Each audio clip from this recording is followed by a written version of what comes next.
Political talk show. Power to the people political hour. Hello, this is Trey Daniels from the Daniels Group. Yes, Claude, the show will be hard-hitting and informative, talking about national and local political issues of the day, week, and month. Interviews will be with pastors, community leaders, elected officials, and political operatives. You know, Claude, a part of our responsibility is informing the citizenry and give them power to the people. That's right, Trey. We're asking that you listen in on 1140 AM, 92.3, or streaming on KYOKradio.org, Thursdays at 10 a.m.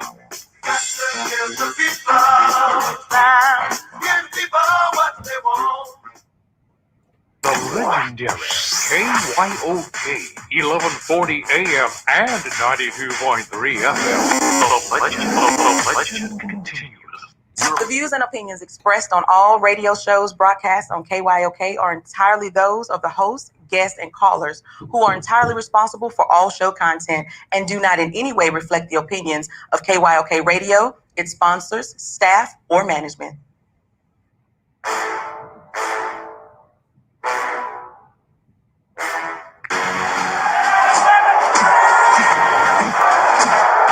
you walk out on that field today, ask yourself this question. What time is it? Game time! What time is it? Game time! What time is it? Game time! What time is it? Let's go! We ready! We ready! We ready! We ready! I'm going to the house! I'm going to the house! When I step on the field, I send one message. This is what it feels like. This is what it feels like. Football is getting hit. That's it. It's gonna be football now! What time is it? Game time! What time is it? Game time! What time is it? Game time! What time is it?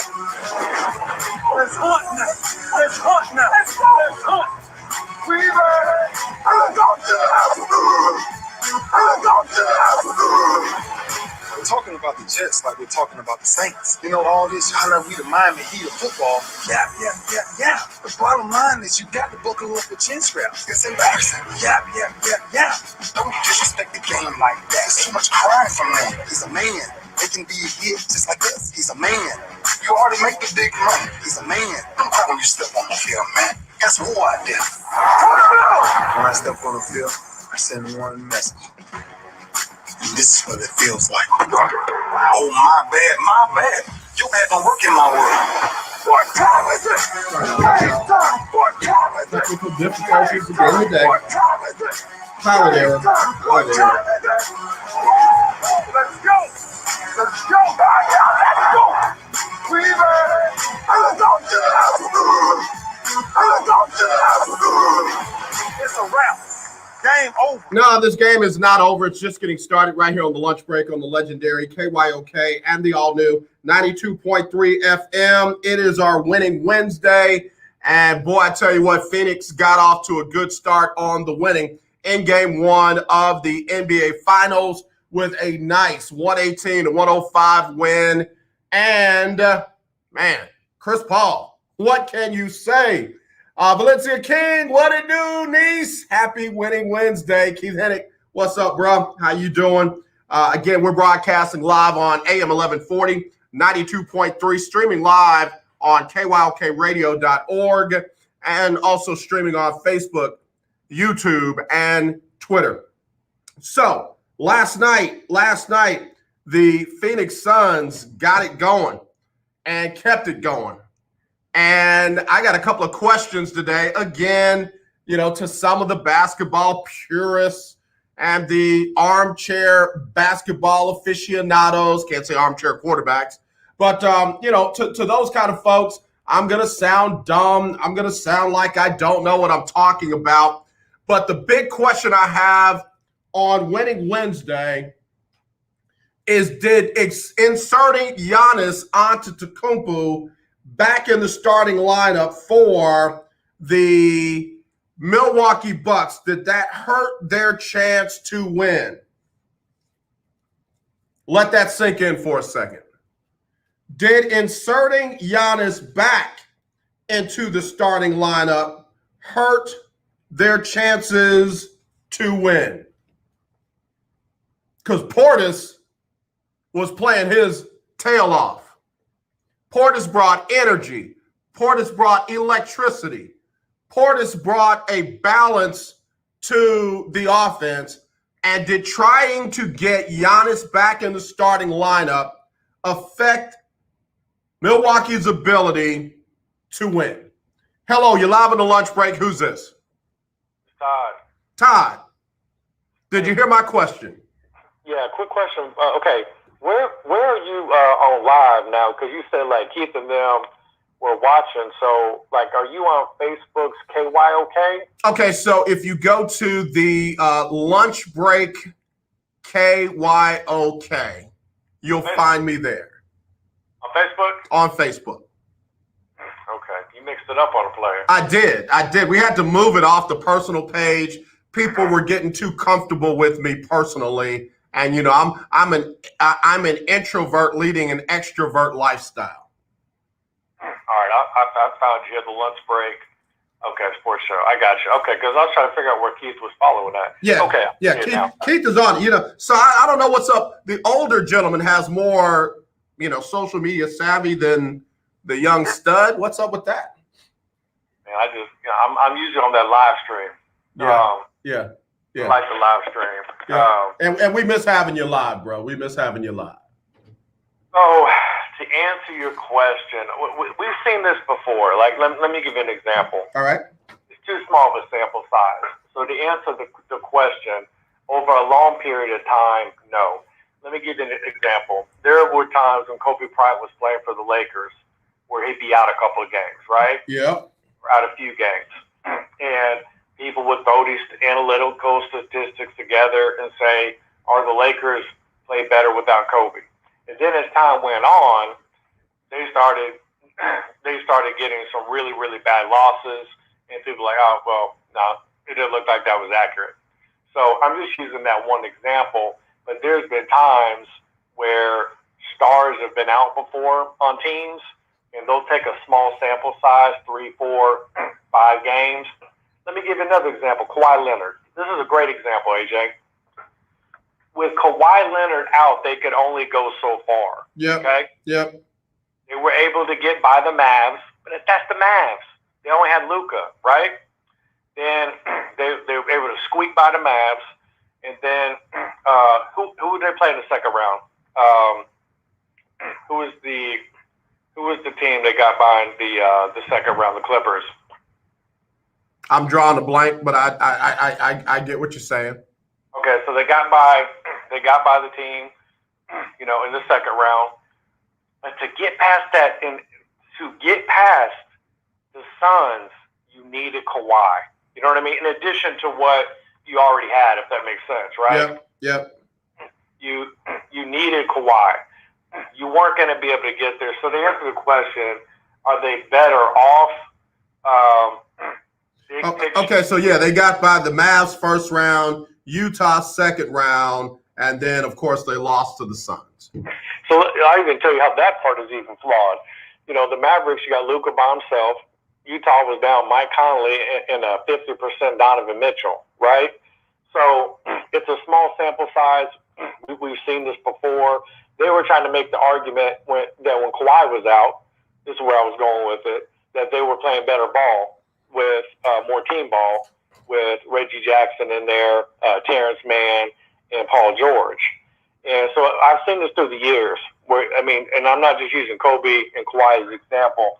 I remember several times a star would be out in 3, 4, 5 games, or even sometimes a couple weeks, and they'll come up with these numbers. And then as it played on even longer, they're like, nah, we're wrong, because then that team starts getting blasted. So, well, and Todd, let me jump back in there just for discussion's sake. I get what you're saying, you know, from a number standpoint, but there's some good old basketball stuff that gets lost in the analytics called feel of the game, hot hand, momentum, chemistry. Those things are guts. Those things are not going to pop up. And I'm the nerdiest of us all. And bro, those things are not going to always pop out on a spreadsheet. So every now and then, your players have different chemistry with other guys that are going to do all the little stuff, or even if it's just something else a little bit harder, a little bit more intentional than what your stars, Giannis, James Harden at times here in Houston, would do. And again, it's not to say that you can win like that long term. You just came up with a formula that worked to get you 2 wins that you had to have against Atlanta. You get into the NBA Finals on a hobbled, Giannis. He had 20 and 17, but still, he wasn't himself. But you lose that energy that you were getting from Portis that created other opportunities for other guys. And, oh, yeah, by the way, other guys stepped up, but probably stepped back a little bit once you got Giannis back out there. Those are almost unmeasurables. So let me give you one more example. I just thought of this as you were talking, okay? Then I'll jump back in. I remember when I was watching Shannon Sharp and Skip on Undisputed, right? Yep. Shannon was reading off all these stats that the Suns were better with Cameron Payne in the starting lineup instead of Chris Paul.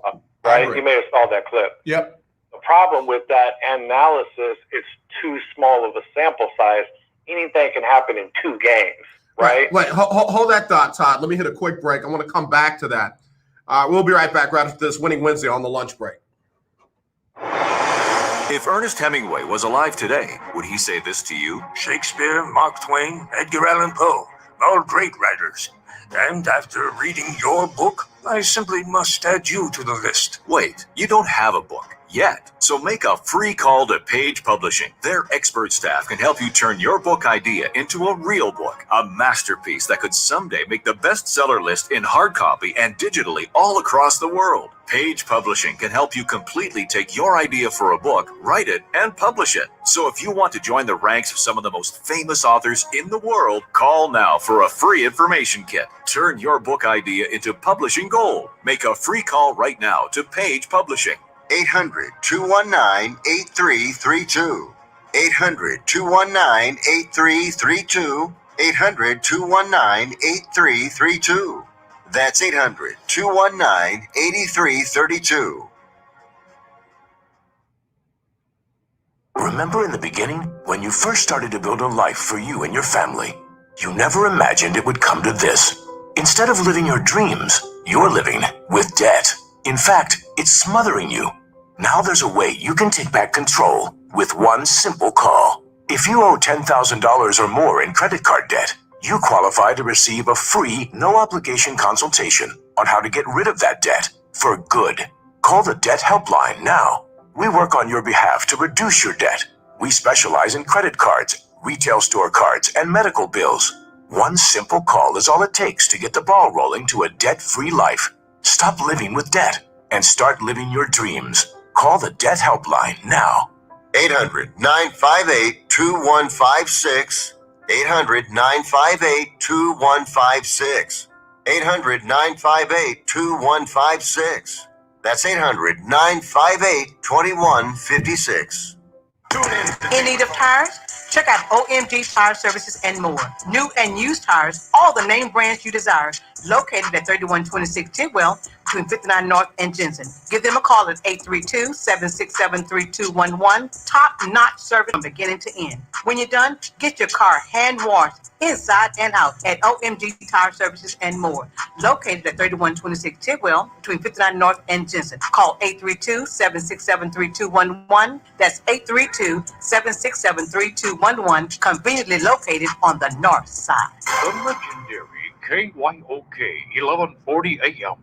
The legendary KYOK 92.3 FM. Two radio stations in one. Hi, I'm Larry Scott, host of Last the one, Todd. Christian Last Show. one. Join me Saturdays for great fun, interviews, music, and the latest news surrounding our world today. We are the show that cares to hear your voice and opinion with real conversation in a no judgment zone. So join me Saturdays from 1 to 2 p.m. on the Not So Christian and Me Show right here on the legendary KYOK Radio, 1140 AM, and the all-new 92.3 FM at KYOKradio.org. Hi, this is TJ from South Park. I listen to the lunch break with AJ Jones on 1140 AM and 92.3 FM. All right, we're back here on the lunch break on the legendary KYOK, all new 92.3 FM. It's our Winning Wednesday. Todd, real quick, T-Bone, who has competed in our Keeping Up with the Joneses challenge, said, AJ, there's an unwritten rule that you don't take minutes away from the stars. You find minutes somewhere else to get guys like Bobby Portis in the rotation. And that make any kind of sense to you? Because now that I think back, he might be right. So I thought Bobby Portis should have been playing a lot sooner. I can't stand Brook Lopez. I can't stand anything about him. I would be playing Bobby Portis starting over Brook Lopez. He's terrible on defense. He's got some value, just not a lot. I'm not a fan of Budenholzer. I think the way he uses Giannis is completely wrong, which ties into kind of why people may see it the way they see it with Giannis. But going with what I was saying about Chris Paul, Shannon Sharp was trying to make the point that Cameron Payne, this would be better off about Cameron Payne. Cameron Payne wouldn't have been able to have done what he did. Chris Paul did last night, and then the closeout game against the Clippers. And again, I agree. I saw that segment. What Chris Paul looked like in his first game back versus what he looked like to close out the series, two different things. I'm not saying for the entire series. I'm saying that first game back after the injury or after, COVID or whatever it is, you're going to have something. Either your guy's going to be on fire or he's going to be like what we saw out of Giannis and what we saw out of CP3. Is there some kind of unwritten rule that says you don't tell your guy, hey, listen, we just got to shake that rust off. Let me slide Bobby in there. Let me slide Cam in there and go ahead and lock this one up. Apparently, there is something that doesn't allow you to do that. So, so are you saying that you should put Giannis down for Bobby Portis? I'm saying that if I'm trying to look at the stat line, I'm not saying he was putrid last night. I'm not saying he was horrible, but he wasn't himself. So hold on, let me go back to it. All right, so last night, Milwaukee Bucks, box score, Giannis, 6 for 11, 1 for 2 from 3. Of course, he was 7 from 12 from free throw line, 20 points, 17 rebounds, 4 assists. It ain't bad. It ain't Giannis, though.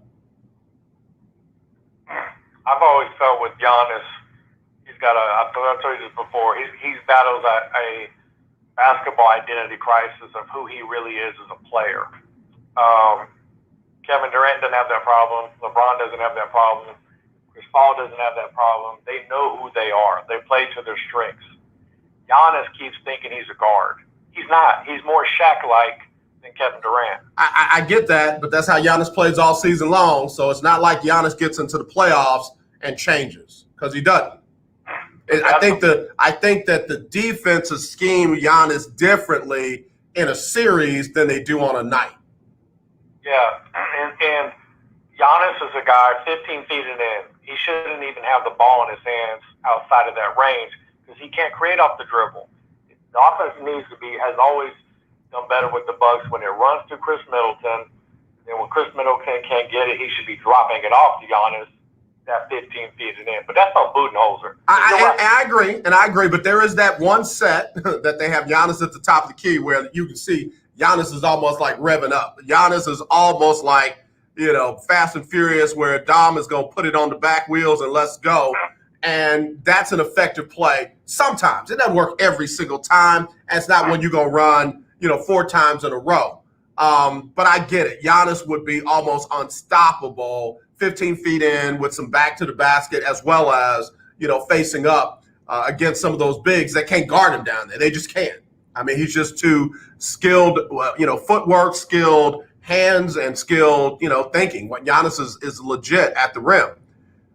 But again, I just say, where is the feel in the game where your star doesn't have it And you don't just sacrifice a game. You're like, all right, when they pulled Giannis off the court last night, yeah, the game was out of hand, 29 seconds or so left to go in the game.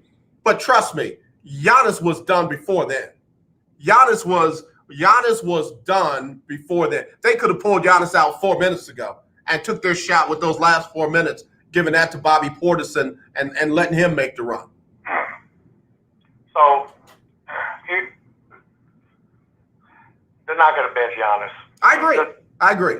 They won't bench him. They won't. But they've let this problem with Giannis get too far, and that's why I go back to Budenholzer. Is they created this monster.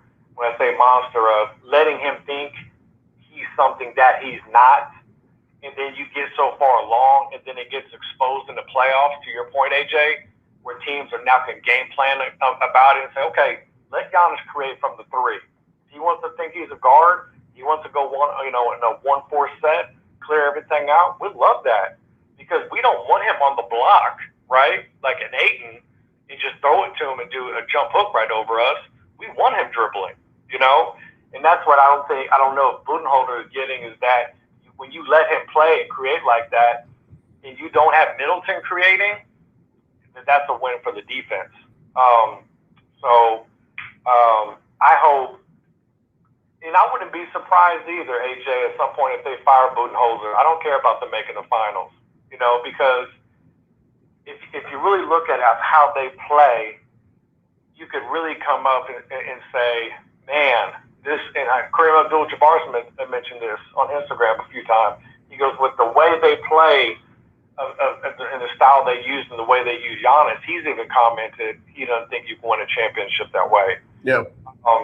But it's going to take a coach, a strong-minded coach, a Rick Carlisle, maybe a Mark Jackson type, to say, man, get your butt down low. You are not Kevin Durant, and that is okay.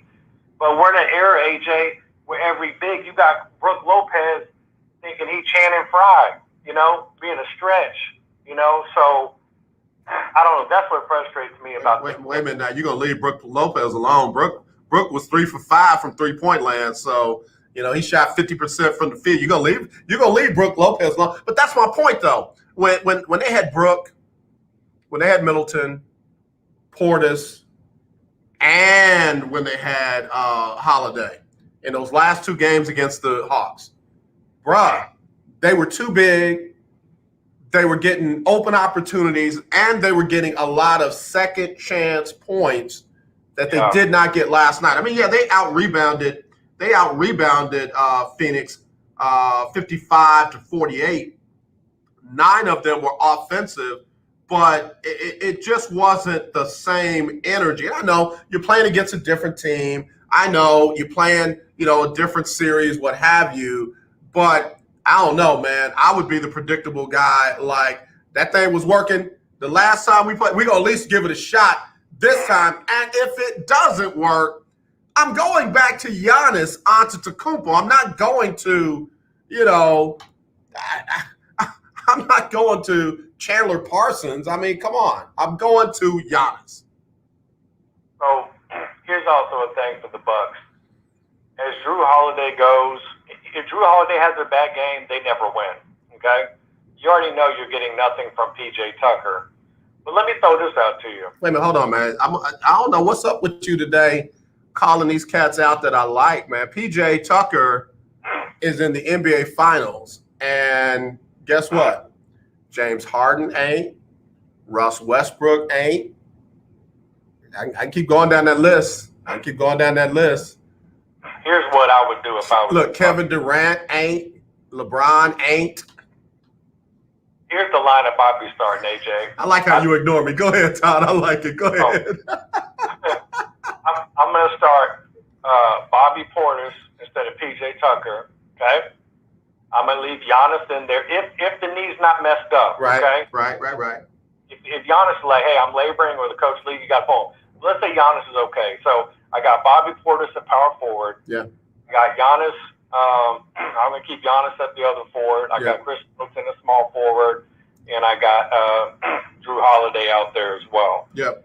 As far as Brooke Lopez goes, and they can keep him out. But think of that. If you had Portis, Giannis, and Lopez, and you play that with Middleton and Holiday, that's a lot of size. Yeah. Hold on, Todd. I got to read this message. 832-284 said, AJ, what you talking about is coaching. They don't do a whole lot of that in the NBA no more. Wow. Because, again, I'm talking about the feel of the game. I'm not talking about the analytics. I'm not talking about the sample size. I'm talking about knowing when you got a guy who has the hot hand. And let's just be real with it. That's where LeBron started getting a lot of flack from skipping them about not having the clutch gene. LeBron was a superstar that says, I'm going to keep feeding the hot hand. Michael was like, yeah, I'm the hot hand, even when I'm cold. Larry was, I'm the hot hand, even when I'm cold. So LeBron kind of changed things up when he said, as the superstar, I'm going to make the best decision, not always the best shot. What do you think about starting lineup? Go hit it again, Tom. I'm sorry. That text message got me. So Bobby Portis at the four forwards, right? Right. I'm talking about going a big lineup. Big. Right. Big. So you got Bobby Portis playing Tucker's position. Yeah. Okay. Bobby Portis, he's 6'10", but he can move. Okay. Yeah. He's not struggling to get around. Then you got Giannis at the other forward. If you want to leave Lopez in center, that's fine. And then I got Middleton and Holiday as my guards. I bring Tucker off the bench. Yeah. See, again, that goes back to what T-Bone said. You find those minutes elsewhere. You don't take them away from Giannis. What do you do if Giannis ain't, he just ain't quite himself? Do you bring Tucker in and switch everything around like you did with when you were playing Atlanta? Or do you leave Giannis out there and you try and cover him up by switching those other guys up? That's a good question. So I would start Giannis like you've been doing. And then if he is struggling, then you bring PJ Tucker in for him. I got you. I mean, I hear what you're saying. I get it. Yeah, that would be a formidable lineup if you can get away with all those bigs on the court. And I know Monty would come up with a way to make you pay for that, either with tempo or switches where you got guys just abusing those bigs on defense and force you back into a more traditional lineup. But I just feel like some coaches get in the biggest games or series of their lives and they rely on the wrong thing, man. They don't rely on the gut. They don't rely on the field. They don't rely on that chemistry that they know can at least give them a spark. I like the coaches that when their starters got themselves into a big hole, they yanked all their butts out and put in that second team. And when that second team got it back close, then, after they chewed them starters out, say, all right, now go in there and bring it on home. You don't have a lot of coaches doing that no more. It's all with the analytics. It's the whole shooters need to keep shooting to get out of the funk. And every now and then the game is too serious for that. You got to bring in a hot hand that's going to get you some production while them other cats are trying to get out of their funk. Well, the other thing, too, with the Suns that I would be concerned about potentially is Chris Paul is not going to most likely play like that for 4 out of 7 games. I could be wrong, but, going into that closeout game, he was 19 for 60 from the field. So if he does come back down to earth a little bit, he's going to keep that hot hand, right? And I think the Bucks will be fine. Yeah, I think so, too. The only thing I'll say about that is we haven't seen Chris Paul do that too many times in this playoffs. It ain't like, wow, where'd that come from? I mean, he gets in that groove and in that zone where he takes over a whole quarter or a whole half or a whole game. And by the time you, quote unquote, come back down to earth, it's too late. It's too late. I mean, anytime you're saying your name as the only other person to ever do this is Michael Jordan, you did something real, real good. And Chris Paul last night with 32 and 9 had a stat line that nobody else had done in NBA history other than Michael Jordan in their very first NBA Finals game? I don't know, bro. I don't know. I put it this way. I would pick on 4 other dudes before I expect Chris Paul to do something different. Here's what happens. We can't live in the moment, right? He's had 2 games where he scored 41 and 32. That's not Chris Paul. That's not him in the playoffs. He's not going to average in the 30s for the finals. So wait a minute. Hold that thought, and let me tell you why he might. Okay, can we do that? Sure. Quick break. Be right back. Todd Malcolm trying to be caller of the year for 2021. He's starting to take a little bit of a lead. I might have to go and slide it to him because if the magic number is a certain number, then he might be at it. We'll be right back right after this on the lunch break on the legendary KYOK. Do you have high blood pressure or diabetes? Are you over the age of 65 and covered by Medicare? Then pay close attention to this message. Medicare has introduced some new benefits to help consumers during these cautious COVID-19 times. They realize many of you don't want to leave your home to visit a doctor. So now you can get a remote patient monitoring device shipped to your home at little or no cost to you. Now your doctor can identify your problems in real time, which could potentially save your life. Victory Medical can easily ship this monitoring device directly to your home at little or no cost to you. If you have high blood pressure or diabetes and you're covered by Medicare, make this free call right now to see if you qualify for a new remote patient monitoring device. Call now. 800-213-9527. 800-213-9527. 800-213-9527. That's 800-213-9527. Do you have a home that you don't want anymore? We can buy it from you within 24 hours, any home, size, or condition. For over 20 years, we've been buying homes for cash and helping homeowners sell their homes immediately, with no listings or strangers walking through your home. Are you moving? Did you lose your job? Going through a divorce? Whatever the reason, if you're in a bind and you know that you need to sell your house fast, call the expert team at I Need to Sell My House Fast. We'll make you a serious cash offer to buy your home in 24 hours and let you walk away from it. No listing, no waiting. Sell any home, any size, any condition now. Call the expert team at I Need to Sell My House Fast. Make this free call now. 800-306-1760. 800-306-1760. 800-306-1760. That's 800-306-1760. If your loved one has passed away due to COVID-19, pay close attention to this message. You could be entitled to a death benefit of over $300,000. The U.S. government has set up a fund to pay families relief if they've lost a loved one due to COVID-19. We know this is a hard time for you, and this fund has been set up by the federal government to help ease your pain. The compensation includes a death benefit and lost wages benefit. Time is limited, so we urge you to make a free phone call right now. There's no cost to you for this claim. All legal fees are only covered once you receive your money. So if you've lost a loved one due to COVID-19, call the legal helpline right now to find out if you qualify for a cash award. Here's our number, 800-876-7047. 800-876-7047. 800-876-7047. That's 800-876-7047. Paid for by the IPG Law Group. You're listening to 1140 AM and 92.3 FM. The legendary KYOK. Hey, what's going on? This is Lecrae, and right now you're listening to The Lunch Break. All right, y'all, back here on the legendary KYOK, all new 92.3 FM, streaming live on KYOKradio.org. Got a shout out to my little sister, Kelsey Nicole Nelson. Big shout out to her listening in with K&M. Also, big shout out to Coach Big Mike Riggins. What's up, bro? Welcome to Texas, man. Glad to have you. Got to get up there and check you out up in the DF Dub. All right, let me get back to Todd. All right, Todd, let me tell you something. Here's why I think that it could happen. Because of something you said earlier in our conversation. Mike Budenholzer. The defense that they're playing on Phoenix on the pick and roll is what Charles Barkley, Kenny Smith, and I had to agree on previously. It's dumb.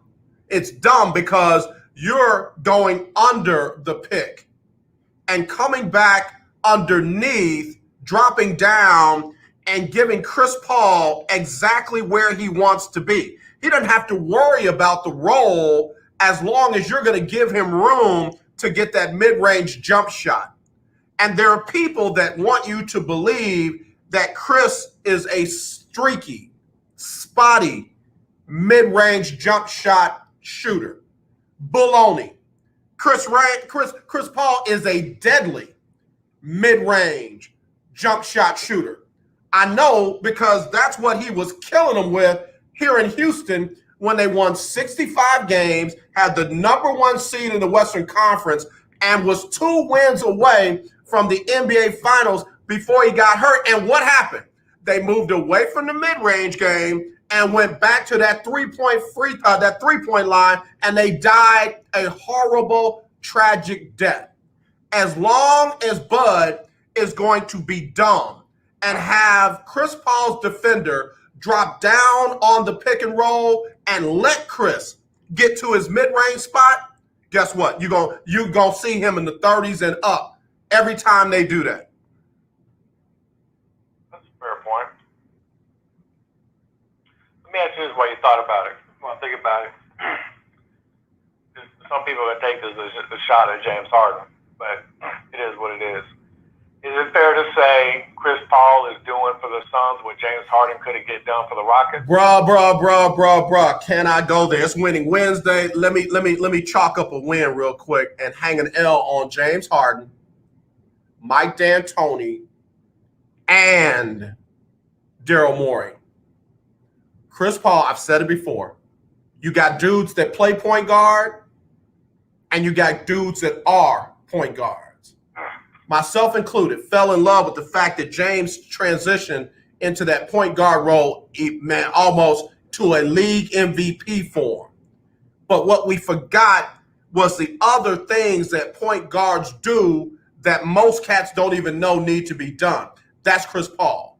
So by not letting Chris Paul do what he's doing in Phoenix, do what he did in OKC, the Rockets didn't get the benefit of what they could have had, and we now know they had championship mentality when you look at all the guys that went deep into the playoffs from the Rockets squad.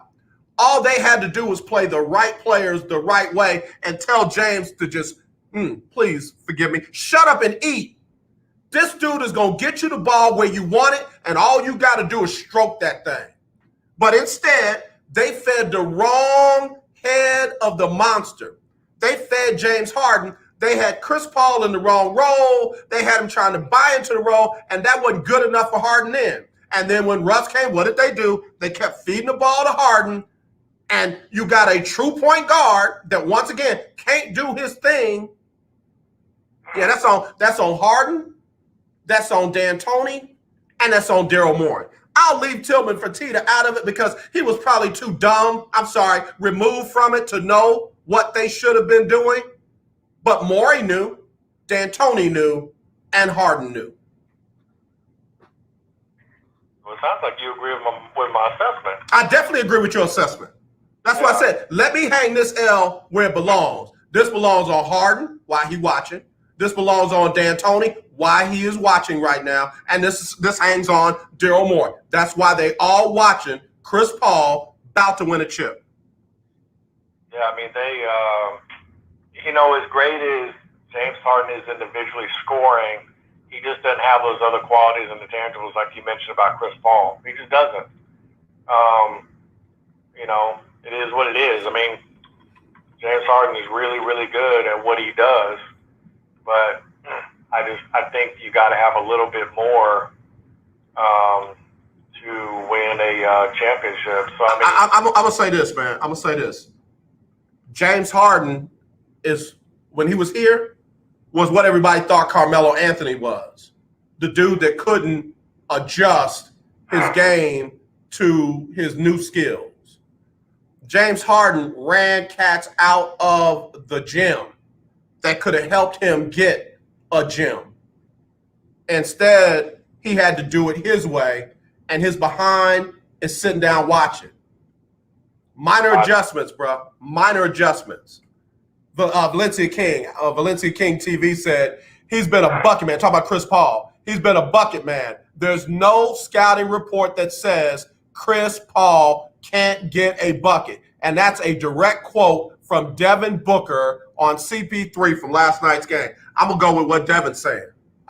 Not just because it proves my point, but I feel like whatever Kobe told him has that cat laser focused in. He knows what he's talking about. That dude can score buckets.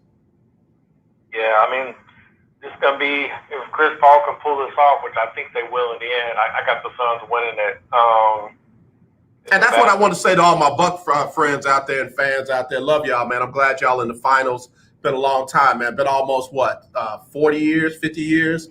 But here's the thing. It ain't going to be no gentleman's sweep because one of my guys told me that Milwaukee was going to sweep them, just like, they handled Atlanta.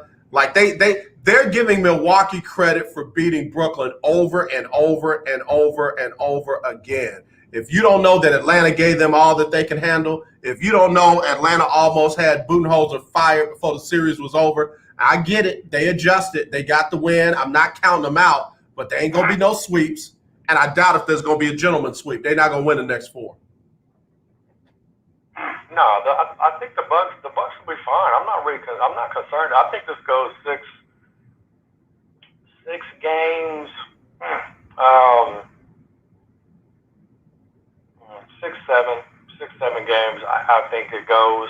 I mean, the Bucks did show me in that Nets series, man. They easily could have folded Kevin Durant was killing them, and they easily could have folded in that overtime game.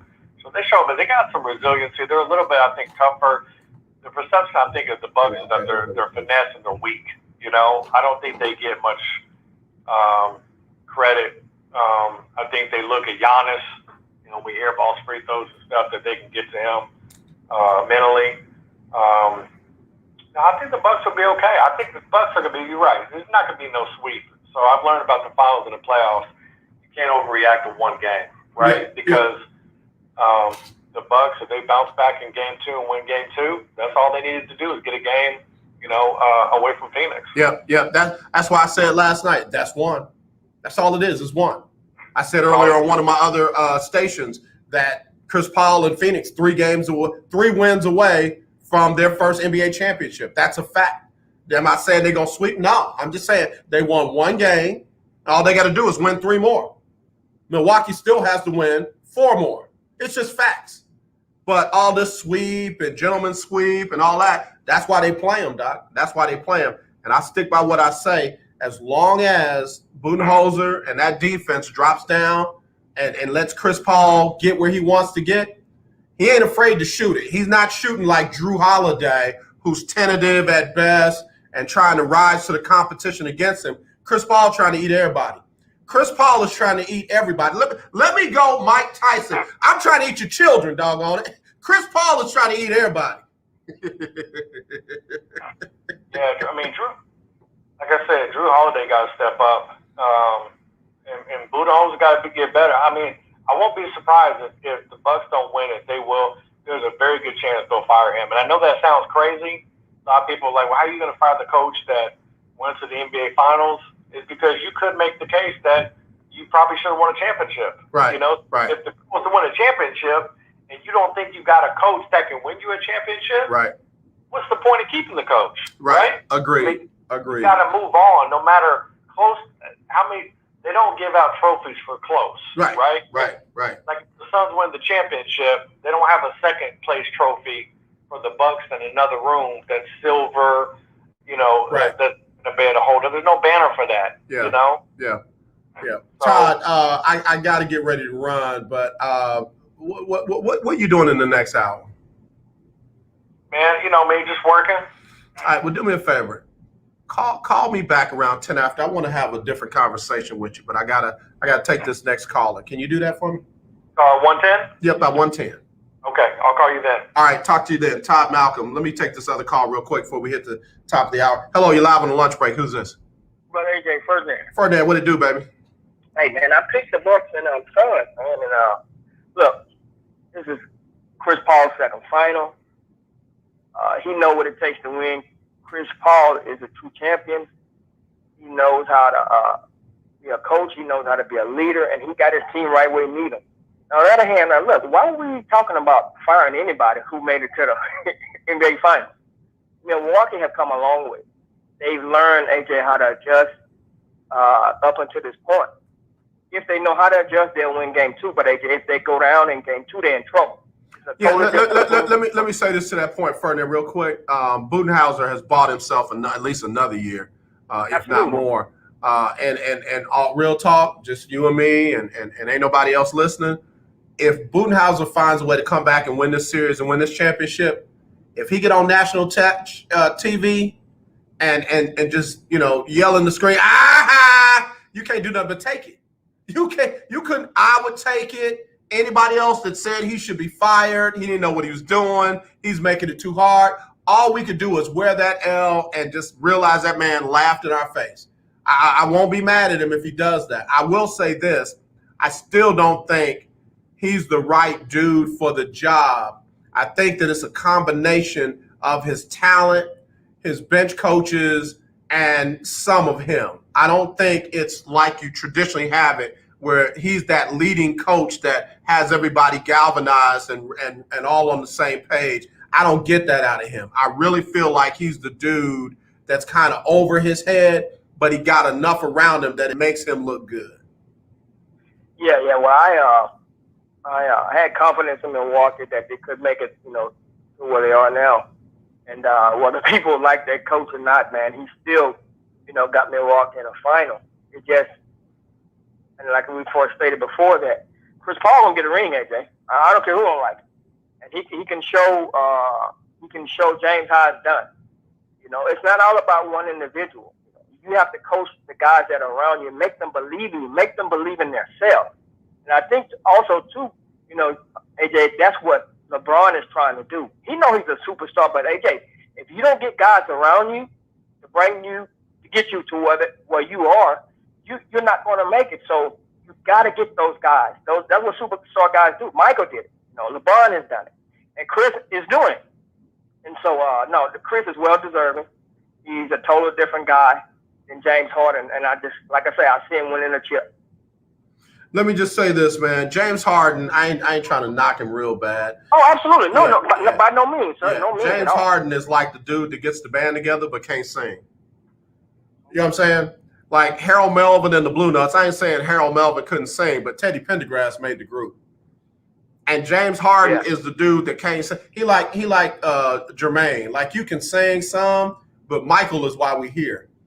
And instead of him letting Chris Paul run the show, instead of him letting Russell Westbrook run the show and he just eat, he wanted to be the one leading the songs. And everybody's like, yeah, you good on one song, but we can't listen to the whole album.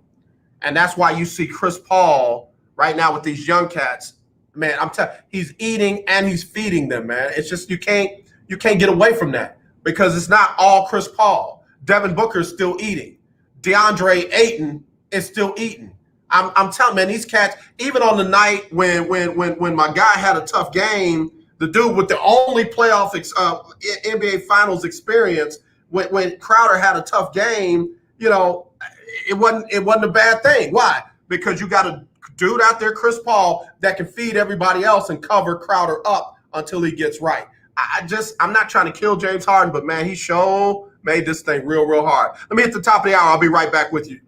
Legendary 1140 AM, KYOK Conroe, and 92.3 FM, K222CX Houston. All right, y'all, we back here on the lunch break on the legendary KYOK, all new 92.3 FM, streaming live on KYOKradio.org. You can check us out on Facebook, on YouTube, and on Twitter. We'll be right back right after this. The views and opinions expressed on all radio shows broadcast on KYOK are entirely those of the host, guests, and callers who are entirely responsible for all show content and do not in any way reflect the opinions of KYOK Radio, its sponsors, staff, or management. All right, y'all. That's had to get that disclaimer in there. Let me go back to the phone line. Caller of the year 2017, Ferdinand, first ever caller on this show. Been calling ever since. Got to get him back on. But yeah, that's all I'm saying about what we're seeing out of Chris Paul. You're seeing a dude who is in the right place, doing the right thing, and guys are buying into it. And that thing has them 3 wins away from their first ever NBA championship. Let that sink in for a second. It was fun to watch Brooklyn for a while. It was fun to watch the Lakers for a while. It was fun to watch Boston for a while. It's fun to watch all them cats. It was even fun to watch Atlanta. But right now, it's Phoenix and Milwaukee. Yeah, well, AJ Chris was doing that in Houston. Yeah, he was. Only thing Chris did was switch teams, but he took that same game that he had in Houston straight to Phoenix, and it's working for him. Yeah. When you got people who want to, be a part of something great, man, and want to share and teach and listen to one another to win games, this is your result. And so I just say, man, I applaud Chris, man. He's doing a wonderful job, man. And you got two guys that come from the Rockets that are in the finals. I don't get it, my brother. I don't get it. Yeah. But, man, kudos to Paul. He's doing a wonderful job. And look here, if Milwaukee, man, goes down and doesn't win game 2, they're in trouble. Yeah. I got a lot of faith in him, but right now Chris is on a totally different level. And you tell Todd that look, he can play another game just like that. He got plenty more in the tank, and I promise you, AJ, he's gonna play another game like that before the series is out. Yeah, no, I see him doing that at least 3 more times, if not 4. Here's my thing, Ferdinand. I've always been the guy. I don't get excited after 2. If you blow them out in 2, I don't get excited about that, because if you win 2 more at home by 1, you still tied at 2 apiece. It's that third game that I kind of put my marker on. If a team goes down 0-2 and then they lose that first game at home, it's over. I don't care who you are. I don't care when it's over. I'm not saying you're going to get swept, but you got another team that has 4 chances to win 1 game. So that's why I say, man, if it's that third game for me, not the second game, but that third game that to me determines if a team's going to be in trouble or not. And you're absolutely correct, AJ, but I'm just speaking of it now. Phoenix, AJ, know where they're at. Phoenix know what's on the table. Does Milwaukee know the same? Right. That's the difference. Yeah, I got you. All right, my brother. Appreciate you as always, Ferdinand. All right, you too. Have a good one. All right, now. My little sister has checked in. The real K. Nelson, Kelsey Nicole Nelson said, hey, big bro, just checking in, saying hi. Great job as always. And yes, CP3 is hungry. He wants it. Those are just facts. Y'all can say I'm hyped up over 1 game with Chris Paul. Y'all haven't been watching the playoffs. Y'all didn't watch Chris Paul last season in OKC. Y'all definitely didn't watch Chris Paul his last season here in Houston. Man, I'm telling you, CP3 was not the problem here. Problem was you had a quote-unquote superstar who had more ego than he had desire to win. Couldn't see the lack of desire to win for the ego. You had a head coach that kept feeding the wrong head of the monster. And you had a general manager that allowed it and enabled it. Like I said, I'll give Tillman Fertitta a pass on that one. I don't think he's down to the X's and O's of basketball. I really don't. Maybe I'm selling him short. I really don't. But what Chris Paul is doing right now in Phoenix, he could have and was attempting to do here. They didn't allow it to happen. So here we are rebuilding, and Phoenix is building their way to their first NBA chip. So congratulations. Again, CP3, 32 points, 9 assists. First player ever in NBA history to do that in their first NBA Finals game, not named Michael Jeffrey Jordan. Game 2 going to be tomorrow night, 8 o'clock in Phoenix on ABC. Again, East Coast, I feel bad for y'all, man.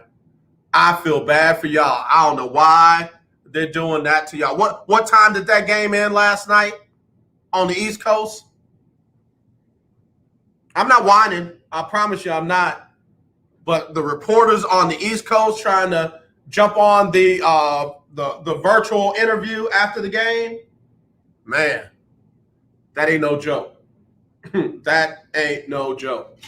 All right, let me do this. I didn't get a chance to do it in the first hour. Let me get it done this second hour. We got some amazing birthdays being celebrated. I mean, I really, and not just birthdays, but I got to say happy anniversary to former President Jimmy Carter and his wife, Rosalind Carter. They celebrate 75 years today. They celebrate 75 years today. And that's significant. I ain't talking politics, but I ain't talking about that. I'm talking about 75 years of marriage. And you ain't got a lot of people doing that kind of hanging in there. And I love it. I love it. They said the toughest time that they had when they was trying to write a book together, they thought the final chapter of the book was going to be about their divorce. I don't know, man. But again, happy anniversary to former president and his wife, Rosalind Carter, Jimmy Carter, Rosalind Carter. One of my good friends, V-Dub, Vanessa Warren, celebrating her birthday today. They call her Cookie.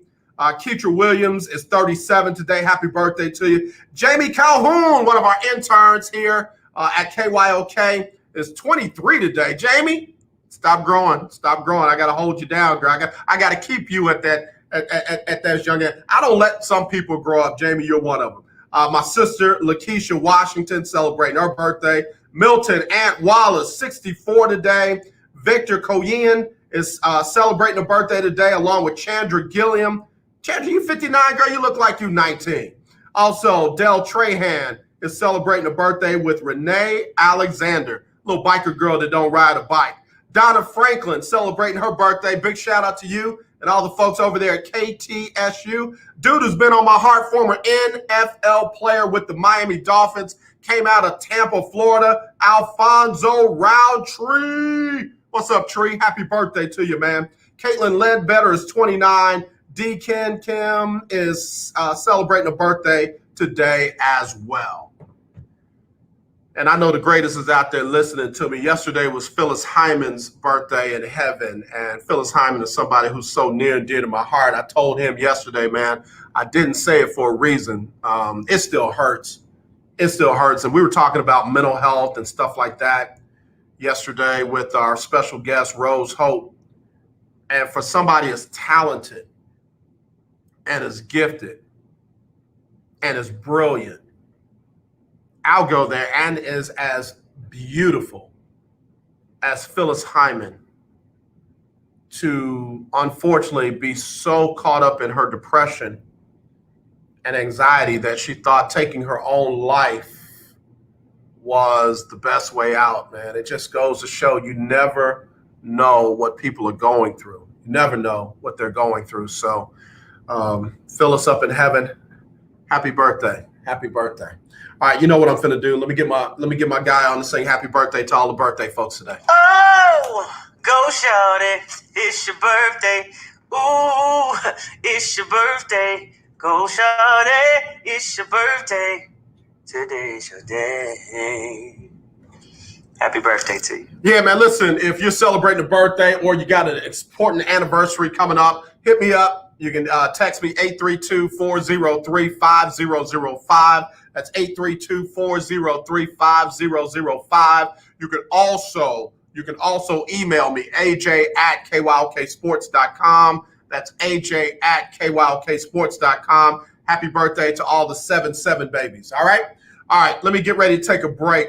When I come back, me and Todd are going to talk about something else that was in the sports world, and I want to run it down for him a little bit and get his thoughts on it. If you want in, stay tuned, listen, and hit us up. Valencia King, my last media tweet was at 11:43 p.m. CST, so I know the East Coast fans, media, were up late. I'm telling you, man, I feel bad. I know they're not complaining, but I feel bad for them. Adam Silver, be best. We'll be right back.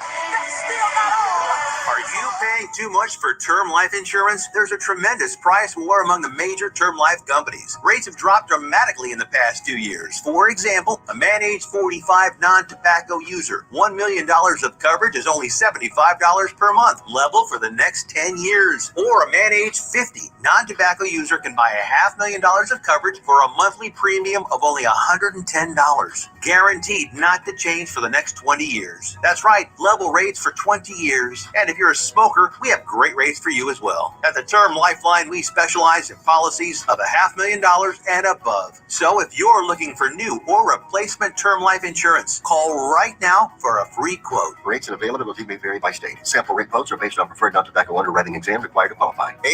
800-298-0139. 800-298-0139. 800-298-0139. That's 800-298-0139. Hello, this is Claude Cummings Jr., Vice President of Communication Workers of America, District 6. Trey and I are inviting you to listen in to our new political talk show, Power to the People Political Hour. Hello, this is Trey Daniels from the Daniels Group. Yes, Claude, the show will be hard-hitting and informative, talking about national and local political issues of the day, week, and month. Interviews will be with pastors, community leaders, elected officials, and political operatives. You know, Claude, a part of our responsibility is informing the citizenry and give them power to the people. That's right, Trey. We're asking that you listen in on 1140 AM, 92.3, or streaming on KYOKradio.org, Thursdays at 10 a.m. Give the people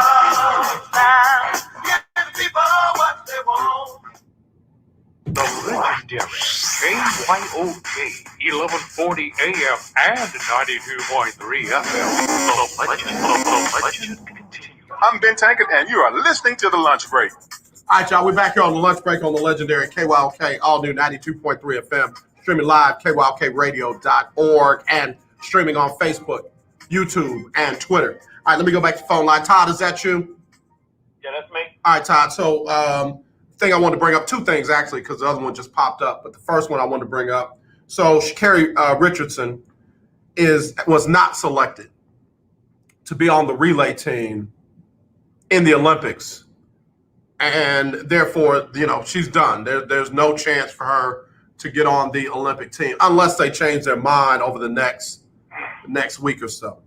So there was a four-time Olympian. I'm not going to say her name. I'm not trying to come for people like that, but there was a four-time Olympian that got on MSNBC today, and she went back to it's the rules. We know the rules. She broke the rules, so. It's not fair to all the other runners. And, oh, yeah, by the way, when I was training, I wouldn't even take vitamins because I was so afraid that I might pop positive. But here's the thing. Number one, we're not even talking about breaking the rules now, because the truth of the matter is she was penalized for that. She is living out that penalty, and she would be off of suspension by the time the relays were run. So now it's not just about she broke the rules, it's you don't want her on the team. And she still is the fastest 100-meter runner in the entire United States of America. So you mean to tell me there are four other ladies that you wanted more than you wanted Sha'Carri Richardson? I got a problem with that. Not the smoking of the weed, not the punishment. She did everything. She owned everything. She's accepted the responsibility. They gave her 30 days because she agreed to go through whatever the process, the treatment is, what have you. That's why she got 30. Michael Phelps got 90 days. So she's off suspension come relay time. You still don't want her on the team? What's that about? Man, that's a good question. And I haven't followed that part about the relay. Is there different suspensions from the relay versus the 100-yard sprint? No, the suspension is from competition. So because her 30-day suspension covered when the 100-meter dash was going to be run, when the 100-meter race, I'm dating myself, they don't call it dash no more. But anyway, that was going to be during the suspension. Obviously, she can't run in that. Okay. The suspension would have ended before the qualifying even for the 4x1 would even take place. So you got a chance to have her on the qualifying team, and you got a chance to have her on the finals team. And they said no to it all. They give a reason? Did not. All they did was, in fact, let me find their little comment because, I don't want to. Is there precedent of them allowing other people after the suspension on the relay teams? I don't think there is any precedence because we haven't had anything like this.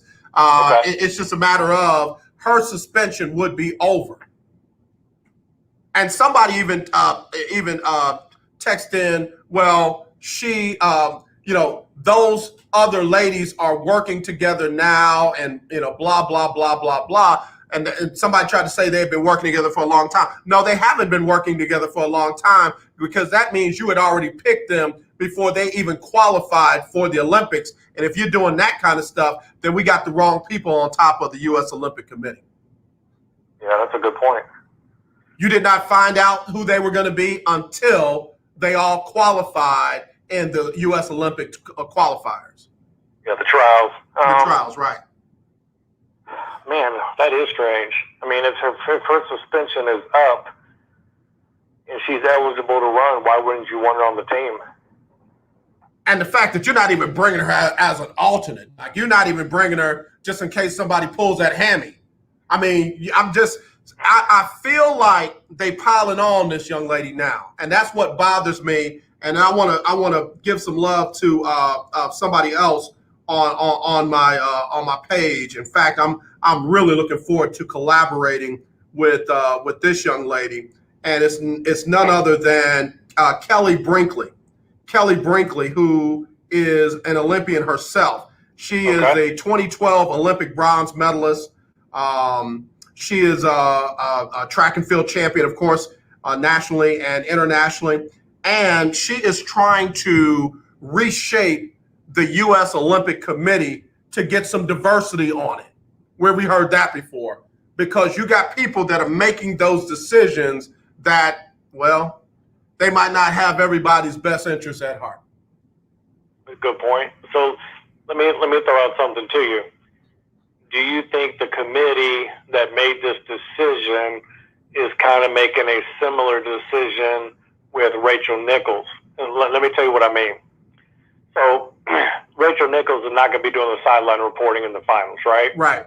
And then yesterday they took her off the jump because they don't want it to be a distraction. They don't want to be her all they're talking about, right?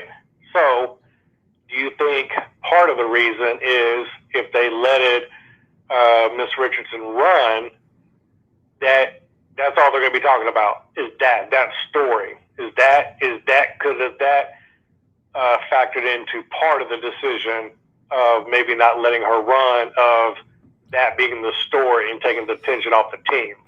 You might have a point, and if that's the case, then okay, all right, yeah, I hear you. I hear you. The whole thing. I'm just saying maybe that was part of it. Yeah, right? no. And that's why I say I'm. That's a I asked you for the question of what's up with that. The suspension is over. You still don't want her. If it's that we didn't want all that extra attention and the whole thing on the relay being about her, versus the other women on the team or the team itself, I'll give you that. But let me say this: you better not lose. You better not. I ain't talking about silver, and I certainly ain't talking about bronze. I don't want to hear about drop batons. I don't want to hear about somebody running out of their lane. You cannot lose this race for any reason if you've made this decision. Because now clearly you have not taken the best of the best. You can't tell me that there are 4 other women that are faster than Sha'Carri, because it's just not true. So you better not lose. Yeah, that's a tough one. If you served your suspension and you're saying that's a tough one for me. So I was, I was trying to think out of the box of, okay, what could be the reason? Because obviously you want to try to field the best team you can, especially on the relay, right? Right. She'd probably be anchoring it. That's the only thing I can think of without knowing more about the story. If the suspension is up and she was eligible to be on the relay team and they still said no, that's the only thing I can think of just from briefly knowing about that piece of it, is maybe they didn't want, that to be the storyline and take the attention away from the group. Like I said, I'm trying to give you the best analogy I can with the Rachel Nichols, right? They didn't want every time they see Rachel Nichols to think of that situation going on with her and Maria Taylor and take it off, the finals, right? So I don't know. If it's me and the person has served their suspension, I want to win. So I would have let her. If it was up to me, like I was the sole decision maker, and that 30 days has gone by, there wasn't even a failed drug test in between that, I would have let her run. So here's a statement from the U.S. Track and Field Association. It says all USATF athletes are equally aware of and must adhere to the current anti-doping code, and our credibility as the national governing body would be lost if rules were only enforced under certain circumstances. So while our heartfelt understanding lies with Sha'Carri, we must also maintain fairness for all of the athletes who attempted to realize their dreams by securing a place on the U.S. Olympic track and field team. And all I'm saying is her suspension would be over by the time you were qualifying to run in the finals at the Olympic Games. And there is no more further justification for punishing her beyond what you gave her. She didn't say, oh, no, I'm just going to do 30 days. I don't care what y'all say. You gave her 30 days because she followed your rules. If you go through the program, it's 30. If you don't, it's 90. She said, okay, I'll go through the program. That would be up by relay time. And I'm assuming part of the program is getting tested again. All that. Right. No, so I mean, that seems, so it seems to me, AJ, they're trying to hammer down a point, right? Drive home a point, right? Is they're trying to send some sort of message of, hey, if you fail a drug test close to the Olympics, near the Olympics, you're not going to be on the team. Does that make sense? That's one of those deals where in court, the judge comes in and he says, Mr. Malcolm, go ahead and stand up. We understand that there's a plea deal. You're going to serve a suspension for, probation for 30 days. We've decided that that's not good enough. So I'm going to not only have you serve your 30 days, but you won't be allowed to participate in anything else for the rest of this season.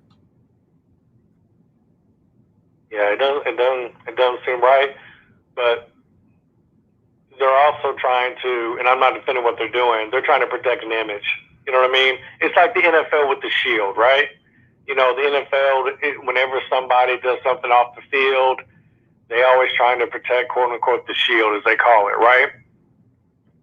So that's what all that is about. Even though that 30 days is up in their eyes, AJ, it's too soon. Let me give you an example.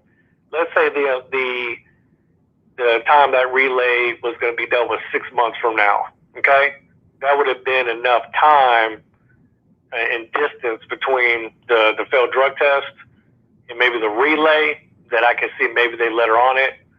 But being the proximity is pretty close, I think that is where the issue lies in their eyes. So in other words, they didn't really want her to take that 30 days. They wanted her to take the 90 days so they wouldn't have to deal with it.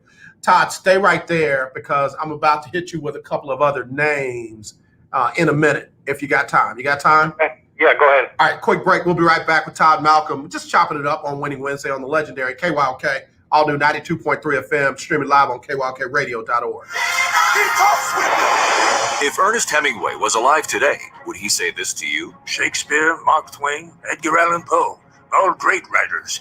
And after reading your book, I simply must add you to the list. Wait, you don't have a book yet. So make a free call to Page Publishing. Their expert staff can help you turn your book idea into a real book, a masterpiece that could someday make the bestseller list in hard copy and digitally all across the world. Page Publishing can help you completely take your idea for a book, write it, and publish it. So if you want to join the ranks of some of the most famous authors in the world, call now for a free information kit. Turn your book idea into publishing gold. Make a free call right now to Page Publishing. 800-219-8332. 800-219-8332. 800-219-8332. That's 800-219-8332. 219-8332. Remember in the beginning, when you first started to build a life for you and your family, you never imagined it would come to this. Instead of living your dreams, you're living with debt. In fact, it's smothering you. Now there's a way you can take back control with one simple call. If you owe $10,000 or more in credit card debt, you qualify to receive a free, no-obligation consultation on how to get rid of that debt for good. Call the Debt Helpline now. We work on your behalf to reduce your debt. We specialize in credit cards, retail store cards, and medical bills. One simple call is all it takes to get the ball rolling to a debt-free life. Stop living with debt and start living your dreams. Call the Debt Helpline now.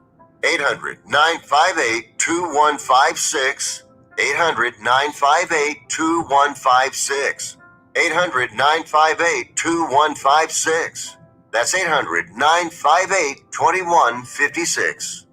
Tune in to Table Talk with your boy, TD Blackshear, every Tuesday from 10 to 11 a.m. on the legendary KYOK 1140 a.m. and 92.3 FM. See you there. In need of tires? Check out OMG Tire Services and more. New and used tires, all the name brands you desire, located at 3126 Tidwell between 59 North and Jensen. Give them a call at 832-767-3211. Top-notch service from beginning to end. When you're done, get your car hand-washed inside and out at OMG Tire Services and more. Located at 3126 Tidwell between 59 North and Jensen. Call 832-767-3211. That's 832-767-3211. Conveniently located on the north side. The legendary KYOK 1140 AM. The legendary KYOK 92.3 FM. Two radio stations in one. Hey, what's up? This your boy James Fortune, and you are listening to The Lunch Break. Keep it locked. All right, back here on The Lunch Break on the legendary KYOK, all new 92.3 FM. I want it all back. It's Winning Wednesday. And we're talking about the Olympic Committee not letting Kerry Richardson be a winner, even on the relay team. So, Todd, let me ask you this. Okay. So, the rules. Everybody knew the rules. But yet Astro fans was running around here about a year ago talking about, everybody's breaking the rules. Everybody cheats. But, again, the fans stand up for the Astros because they won that chip. If they had cheated and been, 1-61, guess what? It'd be a whole different story. They want everybody fired. Remember when George Brett had too much pine tar on his bat? Yep. And he yanked out a home run, and the umpire just did his job, just measured the pine tar.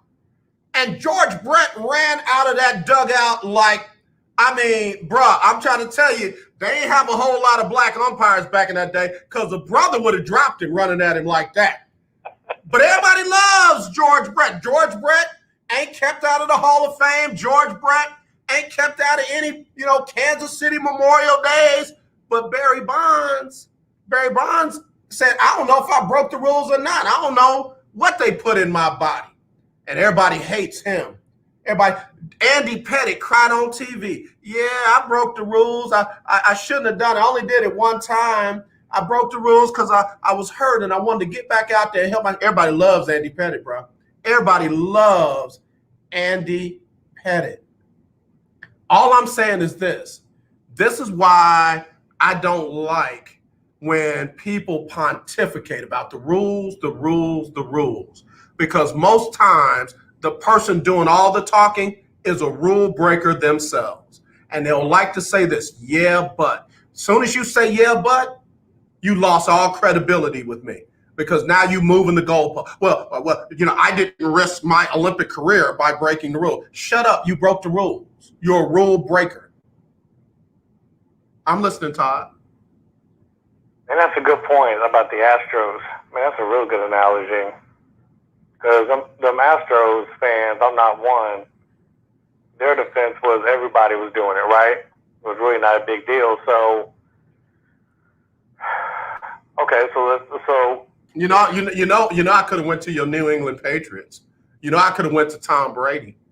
I mean, the most beloved quarterback of all time. Listen, I don't care if he told somebody to underinflate the balls or not. The man said out loud, I like him a little soft.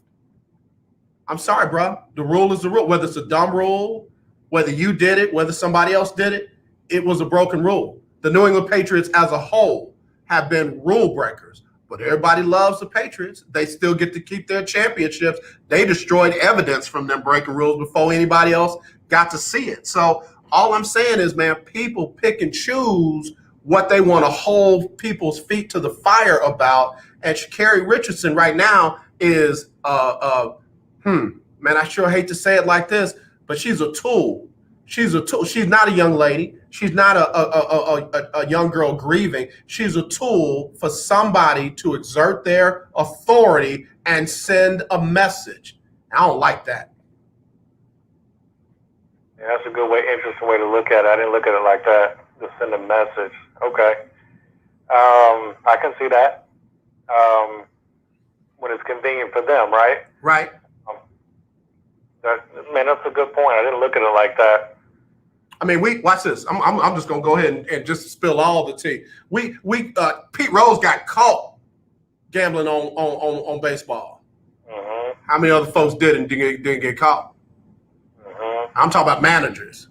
I ain't trying to step on this man's grave, but with all the stuff Billy Martin was doing, you mean to tell me he didn't throw down a bet or two on baseball? Mm-hmm. I don't know it to be a fact, but I'm just saying everything else he did, you mean to tell me he drew the line at betting on his powerhouse team?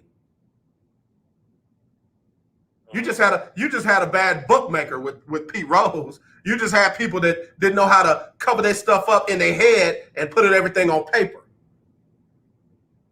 Well, then let me ask you this: then where is the compromise in the rules then? So if you go back, okay, so you take the Astros, right? They cheated, and it's fact that they cheated, right? But they didn't rescind the World Series championship, right? No. Major League Baseball didn't say, hey, we're going to move that from our record book as it didn't exist. I'm sure the Astros still got a banner hanging up in their. They do. Yeah. They do. So, and here's the thing: it ain't like they don't have precedence for taking away somebody's stats and taking away somebody's accomplishments. They got a man's stuff in the Hall of Fame, but they don't have him in the Hall of Fame. They got the man's stuff in the Hall of Fame, but they don't have him in the Hall of Fame. And that is your best hitter in your whole entire sport. I'm just saying, Todd. I'm just saying, bro. Jerry Rice admitted that he used substance on his hands after Stickum was no longer allowed and had to go back and retract. No, that's not what I'm saying I did. Well, you just said that's what you said you did. So, but we love Jerry Rice. Don't tell nobody Jerry Rice is the best wide receiver in the game. So going back to Sha'Carri. So how do you handle the rule then? What is your proposition on handling the rule if you break it? Let's stay on track. I'm trying to think of ones that have broke the rule, got something taken away. I think Ben Johnson was one, right? Yep. He won, I think, the goal, and they took it away from him once they found out he cheated, right? Yep.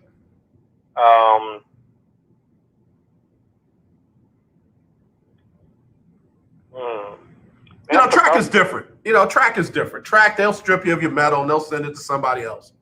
There's a dude that's I think he's in the high jump or the long jump or something. They about to send him a medal. He's like, I don't even want it. I don't even want it. I didn't win it at the Olympics. I don't want it now. But, other sports are not. And what I'm talking about more universally are these people that, they knew the rules. It was the rules. Lance Armstrong, very good point. They were the rules. These are the rules. And, they knew they were the rules. But then they will defend rule breakers. They will defend other people and other teams and other coaches and other players, let alone themselves, who have broken rules. And it's just not fair to go ham on one person and to go light on another. Man, listen, I love Dusty Baker, but Dusty Baker is managing a team that cheated to win a World Series. And you can go all and all and all about, oh yeah, but everybody else was cheating. I say again, then you definitely need to be punished because you weren't even good at it. You got caught. Yeah, but they're Yankees. Yeah, but no, we ain't talking about them. We talking about you. And nobody cares what message it sends to the kids. Nobody cares what message it sends to. If I'm a sports gambling house, I'm suing baseball. I'm suing the Astros. I'm suing Jim Crane. I'm suing Jeff Lunau. I'm suing AJ Hinch because everything is tainted. But they ain't ready for that discussion. So do you think on Sha'Carri Richardson, do you think she should be able to run the 100? The one thing that I agreed with the 4-time Olympian that was on MSNBC, she said the time to change the rules is not after you've broken the rules. I agree with that. I gotcha. I'm not too far gone that I'm just like, oh gosh, she broke a rule, let her run anyway. What I'm saying is, A, update your rules. B, you have a win-win situation right before your very face. And that's, she served her suspension. She did her time. We believe in her. We've drug tested her 58 times. She has not failed one of them. She is going to be the final leg on our 4x100 team as we try to bring home the gold. I have an issue with that. I think she's deserving of that. And the only reason I think they're not going to let her do it, it sounds like it's final, right? Yeah, well, unless they've got time between now and some date, upcoming date, to change their minds. I just think it's the timing of when does the Olympics start? How far are we away? Don't make me lie. July 20-something, Olympics start. And that's what I think it is, AJ, is, and I'm not defending them at all. You are. It's July 23rd through August the 8th. Okay. Okay. So less than a month away, right? Yeah. So that's the only thing I think is the media coverage of it. But we're talking about one race, right? So it's not like she's going to be in multiple events. But, maybe they do change their mind. I don't think that's going to happen, but I just think that's the thing. What I think they're hanging their hat on. So let me ask you this: if you had a shot to be a member of that 4x100 team, you did everything right. You didn't take no steroids. You ain't smoke no weed. You ain't do no ooh-wee-wee, nose blow, or nothing like that, right? Mm-hmm. And I can't believe I threw right in there. I'm so that word just scrapes my nails now, my skin. But anyway. So you do everything right. You got a chance to be on that relay team, and they decide that because her suspension would be up, they're letting her run, and you can't run. Would you be upset? Oh, they're pulling me off the team now, right? Yep. I've been preparing for it. I'm going to be the anchor, and then at the last minute they say, "Hey, we're going to let her run." But here's the thing: you ain't been preparing long because again, you just got the qualification. Yeah, y'all haven't even left yet. Like, what I mean? You got 2 days of practice in. And that's a good point. I didn't even look at it like that. Then you got the other person that's now disappointed, right? So let's say I was the fill-in person. I'm getting ready to go, and then they just changed their mind and said, we're going to let Sha'Carri run. Man, that gets messy, AJ. That's tough. So the way you laid it out like that, no, they're not going to change their mind. They're not going to do that. Have they already replaced her? Have they already named the replacement? But they didn't have to because she was the replacement. Wait, Sha'Carri was the replacement? Yeah, she would have been the replacement on the 4x100. Got it. Yeah. Man, no, they're not going to change their mind. I mean, think about it. When have we ever seen them big organizations like that NCAA, NFL reverse? You know what I mean? Yeah, that's another point, man. I'm going to go ahead and say the unspeakable name. Mike Krzyzewski, Coach K. Mm-hmm. We love him. Under investigation. under investigation, and not lightweight allegations. Now, the NCAA might decide, oh, it was just a level 1 infraction. Bruh, if that wasn't Coach K and Duke, you'd be talking about pulling scholarships. You'd be talking about, banning a coach from 5 years. Roy Williams, North Carolina, who, by the way, I'm so glad Nicole Jones decided to go to Howard instead of University of North Carolina as a member of their faculty. I'm so glad she made that decision. That's bigger than any 5-star athlete leaving North Carolina to go to Howard, is when you got a professor like that with all that kind of talent and skills say, you know what, thank you for giving me my tenure. I deserved it, but I'm gonna take my talents to Howard instead of North Carolina. But anyway, I digress. That was big right there. But anyway, so yeah. What again, we use the term the rules when it's convenient against people we like and for people. Against people we don't like and for people we do like. That's a good point. It's hard to argue. It's hard to argue with that. So your issue is you're fine with her serving the suspension, right? Right. The piling on is the issue. Why the additional penalty? If the additional penalty was necessary of her not being able to run whatsoever, then you should have suspended her for 60 days or 90 days. But the rules said if she goes through the treatment, what have you, the procedure, then it's 30 days. She agreed to that. If she didn't, it would have been 90 days. You wouldn't have a problem. Keeping the fastest woman off of the relay team. You can't tell me that there are 4 other more qualified women than her. Just can't do it. So if you refuse the 30 days, you automatically get the 90-day suspension? Yes. And during the 90 days, you got to go through all the testing and stuff You too? still got to do all the whatever the criteria is for that. No, that doesn't make sense. But that's the only thing I can think of is, without them elaborate, I wish they would have filled in the blanks of if someone could ask them a follow-up question of, well, if she served the suspension and the relays after the suspension is over, why aren't you letting her run? Yeah. Yeah. And like I said, the one thing I can think of is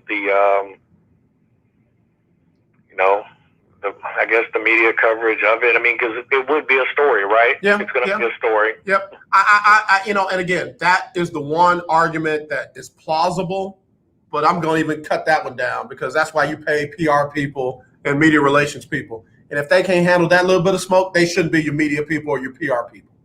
And to be honest with you, it may drive the ratings up. Well, Sha'Carri said that the attention that's on track and field right now is it came for a negative reason, but it's got a lot of eyes on track and field right now. Yeah, there are going to be a lot of casual eyes on it now to see what her replacement does. Because I'm telling you right now, I'm just going to say it because nobody else will. The women are not going to win the gold medal in 100. They're not unless the Jamaicans false start, pull a hammy or something. If it's a straight up race, the Americans with that team, they're not going to win the 100. And like I said, they better not lose the 4x1. Yeah. So, I don't know, man. That's a tough one. I thought about that one a lot. And I thought your guest you had on yesterday put a lot of context, a lot of good. There was a couple quotes she hit said on your show yesterday that I thought were really, really deep, about mental health and just how people don't understand it. Yep. Yeah, because there are very few people giving her the compassion. Forget the broken rules, forget the running, the compassion that this young lady deserves. If you can't get that at 21, well, when the heck can you give it? We talked about before. Certain 21-year-olds go and burn up a house or shoot up a town. They're just a kid having a bad day. Other ones do it, and they're thugs and they're animals, and we gotta treat them like adults. And at 21, I knew better. At 21, I was serving my country. I'm not making it race. I promise you, I'm not. I'm just saying, 21 is that age where they're a kid when we like them, they're an adult when we don't. Yeah, she's young. From Dallas, went to Carter High School. Yep. 21. I mean, I'll be 44 in January.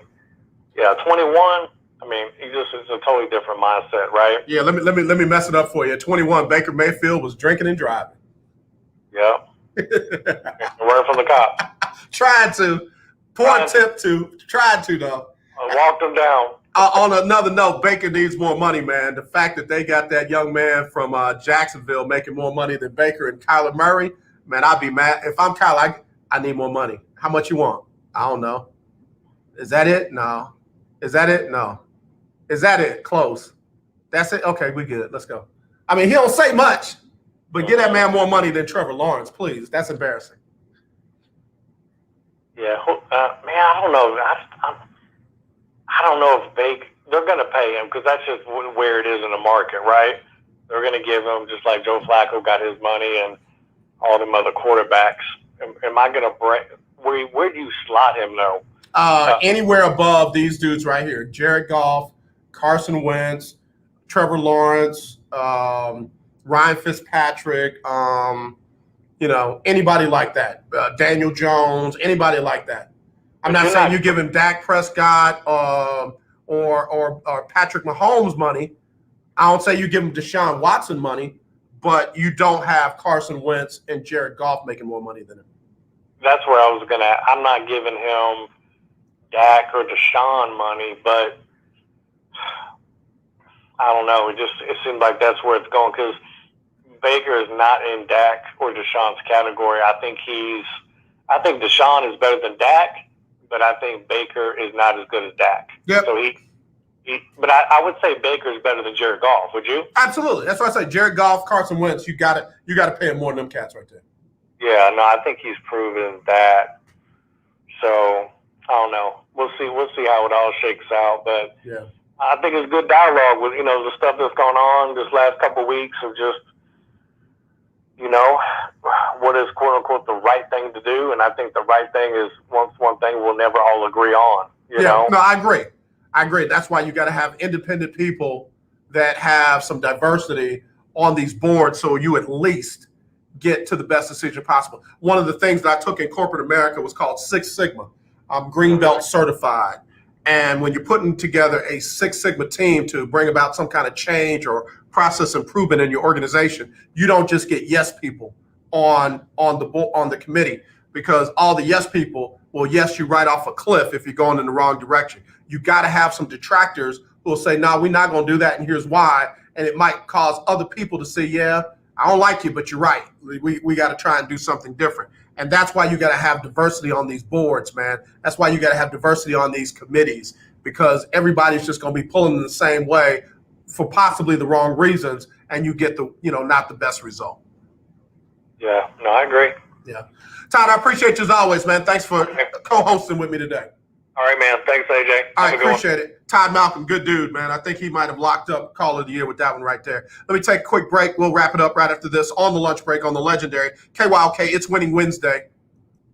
High blood pressure or diabetes? Are you over the age of 65 and covered by Medicare? Then pay close attention to this message. Medicare has introduced some new benefits to help consumers during these cautious COVID-19 times. They realize many of you don't want to leave your home to visit a doctor. So now you can get a remote patient monitoring device shipped to your home at little or no cost to you. Now your doctor can identify your problems in real time, which could potentially save your life. Victory Medical can easily ship this monitoring device directly to your home at little or no cost to you. If you have high blood pressure or diabetes and you're covered by Medicare, make this free call right now to see if you qualify for a new remote patient monitoring device. Call now. 800-213-9527. 800-213-9527. 800-213-9527. That's 800-213-9527. My name is Devon McDonald from Jamaica. I live in Indianapolis Colts, and you listen to the lunch break. Appreciate you, DV, and glad to have been hanging out with y'all on Winning Wednesday. Let's see, what do we got here? Got to get ready to go. But before I do, let me do a quick sports update. Let's see if there's anything breaking. I think this is an interesting article by Brian DiArdo. Brian Diardo did an article on the 3 NFL teams that helped their quarterback the most and the 3 that helped theirs the least in 2021. The teams that helped their quarterback the most, Cincinnati Bengals, of course, Joe Burrow. They gave him some line help and some receiver help. The New York Giants. Man, I'm saying y'all love Dave Gettleman's draft, boy. I'm telling y'all act like Dave Gettleman went out and pulled Ozzie Newsome in the draft. So anyway, New York Giants second. And the Tennessee Titans went out and helped their quarterback the most, which does not bode well for the Indianapolis Colts, the Houston Texans, or the Jacksonville Jaguars. That's why I say Tennessee's going to run away with the AFC South. 3 teams that did not help their quarterback, the Green Bay Packers, the Seattle Seahawks, and the New Orleans Saints. What's interesting is those 3 teams at one time had the best quarterback in the NFL on any given season. The Green Bay Packers with Aaron Rodgers, Seattle with Russell Wilson, and New Orleans with Drew Brees. I'll say this about the last team, New Orleans, you got to put Jameis Winston as your starter. If you don't make Jameis Winston your starter, you get what you get. You get what you get. You get Tampa Bay saying they can't throw the ball past 15 yards. Don't play deeper than that. And what does that do? That keeps that secondary, that second layer of defense near the line of scrimmage. So when Taysom Hill takes off the run, you got a whole bunch of hats lighting him up, as opposed to if he could accurately throw the ball 20 yards or more downfield. Jameis Winston can do that. Oh, but he turns the ball over a lot. Maybe not. Brett Favre at one time had 29 interceptions. Y'all stayed in love with him. Give Jameis another shot. Seattle, I think they're going to be all right. And I don't know what to say about Green Bay. But again, good article by Diardo with CBS Sports. All right, let's see. Anything else? Again, Phoenix Suns up 1-0 NBA Finals after winning 118-105 last night. Chris Paul, say what you want to say about him, what he is, what he isn't. He had 32 points, 9 assists, only player ever to do that in their first NBA Finals game, Michael Jordan. Good company. Giannis played, finished with 20 and 17 in the loss. Game 2 tomorrow night, 8 Central in Phoenix, live on ABC. How about them Astros? They were down 6-2 after, 2 innings? And came back, walked Oakland down 9-6. Yordan Alvarez back after maternity leave. Congratulations to him and his wife on their new child, their newborn baby. Yordan Alvarez, not 1, but 2 home runs, drove in 5 runs in the win. They'll try to do it again tonight at 7-10. They're now up 4.5 on the Oakland A's. The Rangers hit 3 home runs in their 10-5 win over Detroit. They'll try to do it again. They actually got started at 105. Let me see what the score is right now. Right now, it's 1-1 in the top of the third. Rangers and the Tigers 1-1 in the top of the third. All right, and then, of course, we've already talked about it. Sha'Carri Richardson, not going to be in the Olympics, was not selected to be a part of the 4x100. And you also heard Todd announce that Rachel Nichols has been taken off of the sideline and has been she hasn't been fired. She has not been suspended, but to kind of keep the attention on the show, The Jump, they're taking her off of that for a little while too. So there you go. That's the latest. All right, let me get ready to get out of here. Donnie McClurkin up next with the Donnie McClurkin Show. He'll give you the best in gospel music, latest in the gospel music industry.